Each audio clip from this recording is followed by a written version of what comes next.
Guys, this is Mohit Chaubey and you are watching Knowledge Brook. Knowledge Brook में आज हम मध्य प्रदेश के इतिहास का 8वां लेक्चर लेंगे। यह एंशिएंट इंडिया से संबंधित है और इसमें आज हम गुप्त साम्राज्य के बाद मुख्य रूप से गुर्जर प्रतिहार और राष्ट्रकूटों के बारे में जानेंगे, मतलब त्रिपक्षीय संघर्ष के विषय में चर्चा करेंगे। आज हम देखें कि क्या क्या देखने वाले हैं। सबसे पहले हम रिवीजन देखेंगे, जो हमने पिछले वीडियो में जो भी पढ़ा था उससे संबंधित प्रश्नों को हल करेंगे। उसके बाद पांड्य और सेल डायनेस्टी के बारे में देखेंगे, राष्ट्रकूटों के बारे में देखेंगे, गुर्जर प्रतिहार के बारे में देखेंगे और पाल वंश का किस प्रकार जो भी आंशिक प्रभाव है मध्य प्रदेश के इतिहास पर उसके बारे में जानकारी हासिल करेंगे। चलिए बात करें रिवीजन की। पहला प्रश्न है, what is the other name of हून ट्राइब्स ऑफ चाइना। मतलब जो चाइना की हून ट्राइब है उसको और किन नामों से जाना जाता है, तो इनको अपलातीज नाम से भी जाना जाता है। Who defeated first wave of Huns. जो पहली वेव आई, जो पहला आक्रमण हूनों के द्वारा किया गया, वह किस राजा के द्वारा इनको खदेड़ा गया या फिर भारत को बचाया गया, तो यह नाम है स्कंदगुप्त, जिन्होंने अपने साम्राज्य को हूनों के पहले आक्रमण से बचाया। तोरामन बिलोंग्स टू विच डायनेस्टी। तोरामन जो कि हून वंश से ही संबंधित हैं, वह किस डायनेस्टी से हैं? बिल्कुल, तोरामन हून वंश से संबंधित हैं।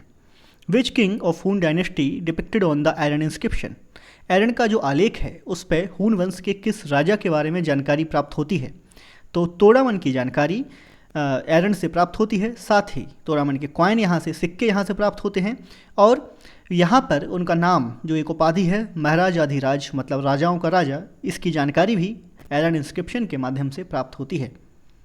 Maukhari king Yashovarman defended against which Hun king attacked on Malwa. Malwa पे हुए हून आक्रमण में जो मोखरी राजा यशोवर्मन हैं, उनने किस हून राजा से अपने मालवा क्षेत्र को बचाया? तो उनका नाम है मिहिरकुल। मिहिरकुल ने मालवा के ऊपर आक्रमण किया था, जिस आक्रमण को मोखरी वंश के राजा यशोवर्मन ने अपने मालवा क्षेत्र को बचाया था और यह तोरामन के पुत्र हैं। इसकी जानकारी हमें ग्वालियर इंस्क्रिप्शन, ग्वालियर आलेखों के माध्यम से, अभिलेखों के माध्यम से प्राप्त होती है। Who is the founder of Vakataka dynasty. Vakataka वंश का संस्थापक कौन है? Vindhya Shakti is the founder of Vakataka dynasty. Pravarasena belong to which dynasty. Pravarasena किस वंश से संबंधित हैं? तो प्रवरसेन वकाटक वंश से संबंधित हैं। Who is the founder of Nandivardhan dynasty. Nandivardhan वंश से के संस्थापक कौन हैं? तो नंदीवर्धन जो डायनेस्टी है, वंश है, उसके पुरिक ब्रांच, पुरिक शाखा के संस्थापक हैं रुद्रसेन प्रथम। Who is the writer of Setubandha और रावणवही। सेतुबंधा या रावणवही के नाम से जो एपिक है उसके रचयिता, उसके लेखक, जिनका नाम है प्रवरसेन द्वितीय। Who created Harivijay part of गाथा सप्तशती। हरिविजय जो कि गाथा सप्तशती का एक हिस्सा है, यह किसने लिखा? तो इनका नाम है सर्वसेन प्रथम या Sarvasena first. Who is the founder of Aulikara dynasty. Aulikara वंश के संस्थापक किन्हें माना जाता है? तो जयवर्मन को औलिकर वंश का संस्थापक माना जाता है और इसकी जानकारी हमें दासपुर मंदसौर के क्षेत्रों से प्राप्त होती है। Who is the writer of Gaudavaho inscription. जो गोदवही आलेख है जिसमें हमें जानकारी मिलती है यशोवर्मन की जो उत्तर भारत में हुई विजयें हैं, उनकी विजयों के बारे में कि किस किस उत्तर भारत के क्षेत्र को यशोवर्मन ने जीता। साथ ही यह हमें जानकारी मिलती है कि मिहिरकुल जो कि एक हून राजा था, उसको यशोवर्मन ने किस प्रकार हराया। तो गोदवही आलेख, गोदवही अभिलेख की जानकारी जो है यह बकपति राज द्वारा लिखा गया एक अभिलेख है। Who is the founder of Parivrajaka dynasty. Parivrajaka वंश का संस्थापक कौन है? देवदय को परिवारजक वंश का संस्थापक माना जाता है। परिवारजक वंश और परिवारतक साम्राज्य पन्ना के आसपास के क्षेत्रों में देखने को मिलता है। What is the significance of खो एंड मजगुआ कॉपर इंस्क्रिप्शन। मजगुआ और खो के जो ताम्र अभिलेख हैं उनकी क्या सिग्निफिकेंस है, क्या महत्व है? इसमें हमें हस्तिन के बारे में जानकारी मिलती है, जो कि परिवारजक वंश से संबंधित एक प्रतापी राजा हुआ करते थे। What was the capital of Parivrajaka dynasty. Parivrajaka वंश की राजधानी क्या हुआ करती थी?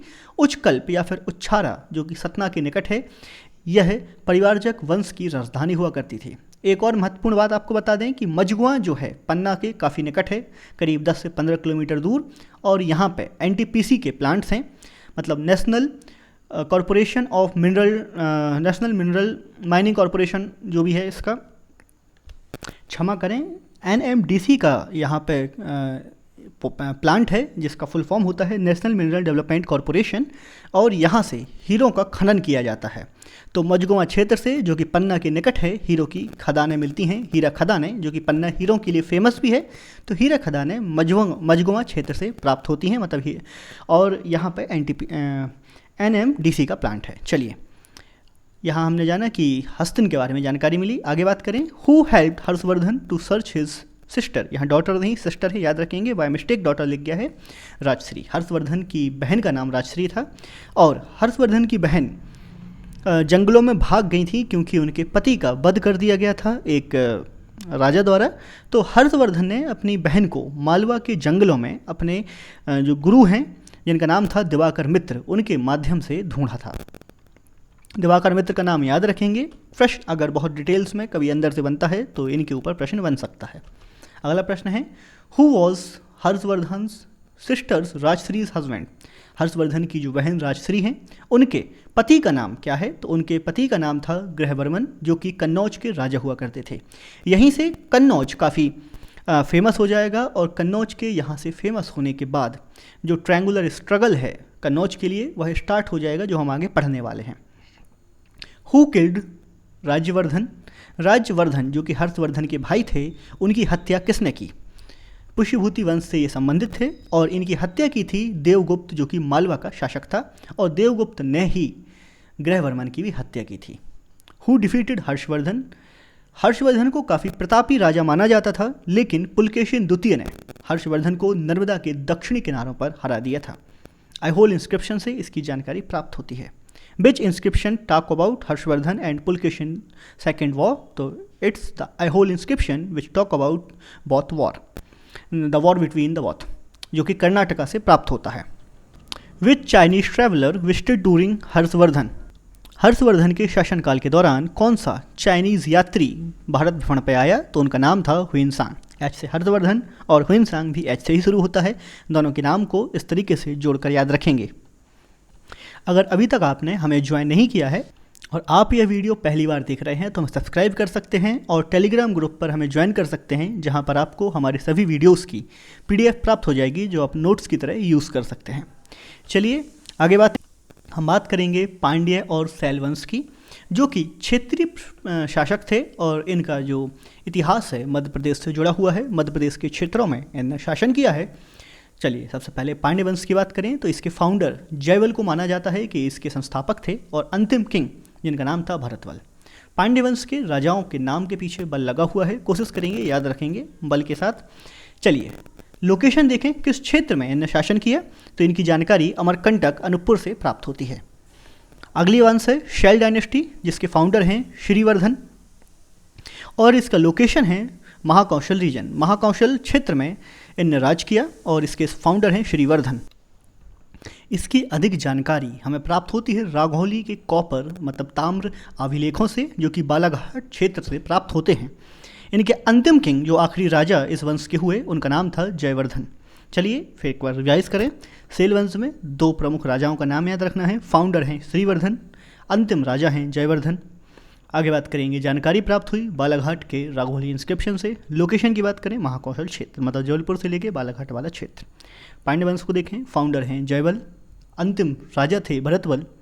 जय दोनों जगह है, वहाँ पे फाउंडर थे जयवल, यहाँ पे जो लास्ट किंग हैं शैल डायनेस्टी के वो हैं जयवर्धन। चलिए, और जो पांड्य वंश है इसकी लोकेशन अमरकंटक अनूपपुर से प्राप्त होती है। चलिए आगे बात करें राष्ट्रकूट वंश की। राष्ट्रकूट वंश के संस्थापक के रूप में डंटी दुर्ग को जाना जाता है। मुख्य रूप से अगर लोकेशन देखें कहाँ से इसकी स्थापना हुई, तो मानिखेत जो कि मलखेड़ा महाराष्ट्र में पड़ता है, वहाँ से राष्ट्रकूट वंश की स्थापना हुई। फिर होता है आगे इतिहास में राष्ट्रकूट, प्रतिहार और पालों के बीच में युद्ध, जिसको हम ट्रायंगुलर स्ट्रगल या त्रिपक्षीय संघर्ष के रूप में जानते हैं, और जो हमने अभी हर्षवर्धन की कहानी देखी थी कि जहाँ ग्रहवर्धन जो कि हर्षवर्धन अपने भाई राज्यवर्धन की मौत का बदला और अपनी बहन राजश्री के पति की मौत का बदला लेने जाते हैं मालवा के राजा से, तो उसने भी आक्रमण जो हुआ है वह कन्नौज पे ही हुआ है। राजश्री के पति जो कि कन्नौज के राजा हुआ करते थे, तो कन्नौज यहाँ से इतिहास में काफ़ी महत्वपूर्ण हो जाता है। ये अक्सर जो हैं, जो प्रतिहार हैं, जो राष्ट्रकूट हैं, जो कि पाल हैं, ये मध्य प्रदेश के क्षेत्रों में अक्सर आक्रमण किया करते थे। ये अपना जो आधिपत्य है कन्नौज के आसपास मजबूती से जमाना चाहते थे, ताकि कन्नौज पर जब ये आक्रमण करें तो इनके आसपास एक अच्छा बैकअप हो, एक अच्छी फील्ड हो। चलिए आगे बात करें। There one branch was found near Jabalpur at Dahal. तो दहला, DAHAL, दहाल या दहला जो भी आप इसको बोलना चाहें, तो दहाल के निकट जबलपुर में आपको जो राष्ट्रकूट हैं इनकी एक ब्रांच, एक शाखा देखने को मिल जाएगी, और उस शाखा के राजा हुआ करते थे गोल्हन देवा। गोल्हन देव इस शाखा के राजा थे। कुछ और महत्वपूर्ण फैक्ट। गोविंद तृतीय ने राष्ट्रकूट रूलर जो कि मनाखेत से थे, संबंधित थे, इनने नागभट्ट को हराया था, और नागभट्ट को हराने के बाद अपनी शान में नागभट्ट के ऊपर विजय प्राप्त करने को लोगों के सामने प्रदर्शित करने के लिए उज्जैन में एक कोर्ट ऑर्गेनाइज किया था, जहां पे नागभट्ट को बुलाया था अपनी जीत के प्रतीक के रूप में। उसके बाद हम बात करें गुर्जर प्रतिहार की। गुर्जर प्रतिहार जो मुख्य रूप से राजस्थान जोधपुर के मेधाता क्षेत्र से संबंधित हैं, लगभग 8वीं से 10वीं शताब्दी के आसपास इनकी जानकारियाँ प्राप्त होती हैं। ये बाद में उज्जैन की तरफ माइग्रेट कर जाते हैं, और उज्जैन से फिर इनका लक्ष्य होता है कन्नौज विजय। इनके फाउंडर की बात करें तो इसके संस्थापक माने जाते हैं हरिश्चंद्र, जो कि मंदौर के राजा थे, मारवाड़ जोधपुर राजस्थान में, और इनका जो काल था वह 6वीं शताब्दी 7वीं शताब्दी के आसपास माना जाता है। फिर हम आते हैं नागभट्ट की तरफ, जिनका शासनकाल रहा 730 से 756 AD तक। ये सबसे पहले उज्जैन पर शासन स्थापित करने में सफल होते हैं। हम गुर्जर प्रतिहारों की बात कर रहे हैं, और इनने कन्नौज पे भी अपना शासन स्थापित कर लिया था। फिर अरब्स को इनने, जो अरबी आक्रमण भारत के ऊपर हुए, इनके शासनकाल के दौरान जितने भी अरबी आक्रमण भारत पे हुए, इनने सभीयों पे विजय प्राप्त की और अरब आक्रमण से भारत को बचाया और अरब को भारतीय क्षेत्र से दूर रखा। फिर बात आती है वत्सराज की। इनने धर्मपाल के अगेंस्ट, धर्मपाल के खिलाफ, जो कि पाल वंश से संबंधित थे, उनके ऊपर आक्रमण कर दिया, और यह माना जाता है कि वत्सराज ही वह शासक थे जिनने यह एक जो त्रिपक्षीय संघर्ष है यह स्थापित किया, यह शुरू किया। और बात करें हम पाल वंश की, तो पाल वंश मुख्य रूप से बंगाल क्षेत्र से संबंधित है। आप याद रखेंगे, पाल बंगाल बोल के देखेंगे तो काफ़ी सिमिलर साउंड करेगा जब एक साथ बोलेंगे, तो याद रखेंगे कि जहाँ गुर्जर प्रतिहार राजस्थान से संबंधित थे, राजस्थान से इनका उदय हुआ, वहीं राष्ट्रकूट जो कि महाराष्ट्र से उदित होते हैं, और पाल की बात करें तो वो बंगाल से आते हैं। राष्ट्रकूट डिक्लेयर्ड वॉर अगेंस्ट, राष्ट्रकूटों ने यहाँ पे जैसे ही वत्सराज ने जो सबसे पहले धर्मपाल के ऊपर आक्रमण किया, उसके बाद वत्सराज धर्मपाल जो कि गुर्जर प्रतिहार वंश से संबंधित थे, राष्ट्रकूट बाजू से आते हैं और पाल और प्रतिहार दोनों के ऊपर आक्रमण कर देते हैं। तो इस प्रकार यह जो आक्रमण की श्रृंखला है यह एक ट्रायंगल बना लेती है या फिर त्रिपक्षीय संघर्ष का रूप ले लेती है। फिर हम बात करेंगे नागभट्ट की। ये काफ़ी मजबूत रूलर था प्रतिहार वंश का, जो कि बाद में विजयी भी हुए कई जगह। इनने धर्मपाल को हराया। धर्मपाल पे हमने देखा कि यहाँ पे वत्सराज ने पहला आक्रमण धर्मपाल के ऊपर किया था कन्नौज विजय के लक्ष्य को ध्यान में रखते हुए। फिर आगे धर्मपाल को नागभट्ट द्वितीय हरा देते हैं। इनने चक्रायुध जो कि लास्ट किंग थे आयुध डायनेस्टी के, इन क्षेत्रों में कुछ जो क्षेत्रीय प्रशासक थे वही भी हुआ करते थे, क्योंकि राजा, जैसे कि हम बात करें राष्ट्रकूटों की, तो राष्ट्रकूट दक्षिण भारत से उत्तर भारत में राज्य करने आते थे, वहीं पाल बंगाल से मध्य भारत की तरफ राज्य करने आते थे। तो ये कुछ क्षेत्रीय राजाओं को अपने अधीन रखकर अपना जो शासन है वह चलाते थे। तो आयुध वंश के आखिरी किंग चक्रयुध को इनने अपनी पोस्ट से हटाया था, मतलब उनको हटा के कन्नौज के ऊपर अपने अधिकार को स्थापित करने का प्रयास किया था। इन्हें कन्नौज को हासिल भी कर लिया नागभट्ट द्वितीय ने और अपना कैपिटल बना लिया।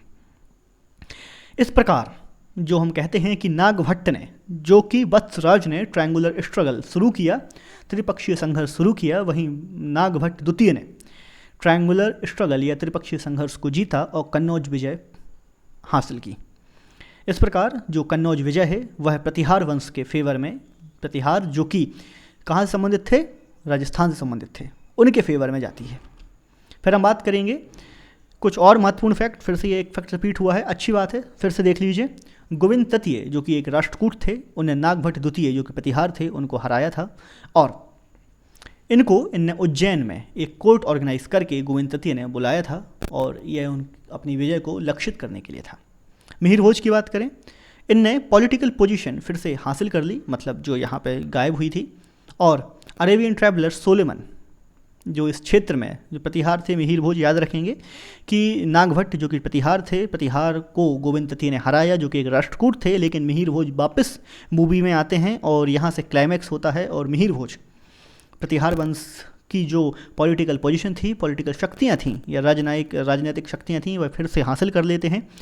और मिहिर भोज के दौरान एक अरेबियन ट्रैवलर, एक अरबी यात्री सोलेमन आते हैं और मिहिर भोज को उत्तर भारत का सबसे शक्तिशाली राजा के रूप में बताते हैं। ग्वालियर और कहला जो इंस्क्रिप्शन है वह भी मिहिर भोज के बारे में जानकारी देते हैं। फिर हम बात करेंगे महिपाल की।